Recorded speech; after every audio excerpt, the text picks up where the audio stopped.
ధన్యవాదాలు అధ్యక్ష. ప్రత్యేకంగా అడగక్కల్లా అంటే ఆయనది కూడా నా దాంట్లో కలిపేస్తారేమో అని మొదలుపెట్టాను అధ్యక్ష. అధ్యక్ష ధన్యవాదాలు. అయితే అధ్యక్ష, ఈరోజు నాకు ఈ అవకాశం ఇచ్చినందుకు ప్రత్యేకంగా ముఖ్యమంత్రి గారికి, ఉప ముఖ్యమంత్రి గారు అందరికీ కూడా ధన్యవాదాలు తెలియజేసుకుంటూ, పంచాయతీరాజ్ వ్యవస్థ 1924 మధ్యలో ఎంత దారుణంగా తయారైందనేది మనందరికీ తెలుసు అధ్యక్ష.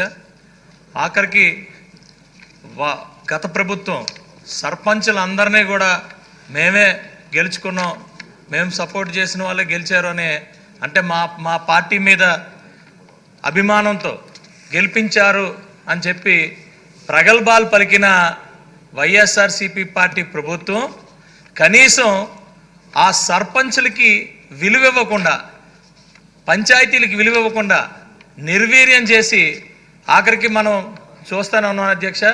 ఎంఎన్ఆర్జీఎస్, అలాగే ముఖ్యంగా జలజీవన్ మిషన్ డబ్బులు వచ్చినా కూడా అవి ఖర్చు పెట్టలేనంత దౌర్భాగ్యమైన పరిస్థితి తీసుకొచ్చాయి అధ్యక్ష. ఎంత దౌర్భాగ్యం అంటే ఆఖరికి ఇప్పుడిప్పుడే పెరుగుతున్న జార్ఖండ్ లాంటి స్టేట్స్, ఒరిస్సా లాంటి స్టేట్స్, బాగా డెవలప్ అయిన గుజరాత్ లాంటి స్టేట్స్, అంటే డెవలప్ అవుతున్నవి, వెనకబడినవి, బాగా డెవలప్ అయినవి అన్నీ ముందుకెళ్ళాయి. కానీ మనం ఏ కేటగిరీకి చెందామో కూడా తెలియని ఆంధ్రప్రదేశ్ పరిస్థితి. అలా ఉన్న పంచాయతీరాజ్ని ఈరోజు నిజంగా కూటమి ప్రభుత్వం వచ్చిన తర్వాత మరి ఒకే రోజులో మొత్తం అన్ని పంచాయతీల్లో కూడా తీర్మానాలు చేసి అదొక గిన్నెస్ బుక్కి ఈరోజు రికార్డ్స్ని బద్దలు కొట్టామంటే కేవలం చిత్తశుద్ధి అధ్యక్ష. అదేవిధంగా ఈరోజు చూస్తే ఎక్కడ చూసినా మరి సభ్యులు చెప్పినట్టు ఎక్కడ చూసినా కూడా మరి రోడ్స్ త్వరితగతిన మనం వేసుకోవడం జరిగింది అధ్యక్ష. అదేవిధంగా అంటే 4300 కిలోమీటర్లు మనం టార్గెట్ పెట్టుకుంటే ఆల్రెడీ 3000 పైచీలక కిలోమీటర్లు మనం కంప్లీట్ చేసుకోగలిగాం అధ్యక్ష.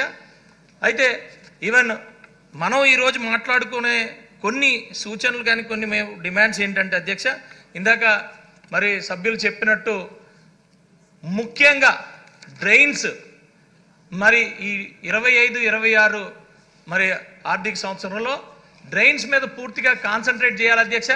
అది కూడా నా సూచన, మా డిమాండ్ ఏంటంటే ఫస్ట్ ప్రతి గ్రామంలో దయచేసి అవసరమైతే కొంతమంది సర్వేర్లు తీసుకొని లెవెల్స్ తీసి లెవెల్స్ పరంగానే మనం డ్రైన్స్ కట్టడం వల్ల దానికి ఎక్కువ కాలం అవి మన్నుతాయి. అసలు డ్రైన్స్ కట్టేటప్పుడు చాలా ఉపయోగం ఉంటుందనేది మీరు వాటికి కూడా మీరు అందులో సౌలభ్యం కల్పిస్తే చాలా బాగుంటుందండి. అలాగే అధ్యక్ష, మీ ద్వారా తెలియజేస్తున్నాను అధ్యక్ష, అలాగే ఈ జలజీవన్ మిషన్కి ముఖ్యమైన అంశం ఏంటంటే గ్రామ సభ పెట్టాలి అధ్యక్ష. గ్రామ సభ పెట్టకుండా ప్రతి ఇంటికి మనం నీరు ఇవ్వడం జరిగింది అంటే ఆ నీరు వృధా అవుతుంది అధ్యక్ష. వాస్తవానికి నిజంగా ముఖ్యమంత్రి గారికి, ఉప ముఖ్యమంత్రి గారికి నేను నిజంగా రేపటి తరాల కోసం వాళ్ళు ఆలోచించిన విధానం సర్ఫేస్ వాటర్ డిస్ట్రిబ్యూషన్ అధ్యక్ష. అంటే గ్రౌండ్ వాటర్ కాకుండా సర్ఫేస్ వాటర్ డిస్ట్రిబ్యూట్ చేయడం అనేది చాలా కీలకమైన ఒక అంశం అధ్యక్ష.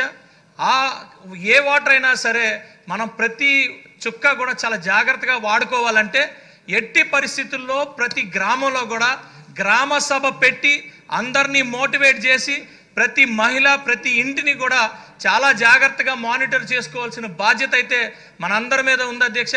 అది కేర్ఫుల్గా చేయకపోతే చాలా అంటే మరి మనకి ఫలాలకు సరిగ్గా అందకపోవడం పక్కన పెడితే చాలా ఇబ్బందులు పడే పరిస్థితి కూడా ఉంది అధ్యక్ష.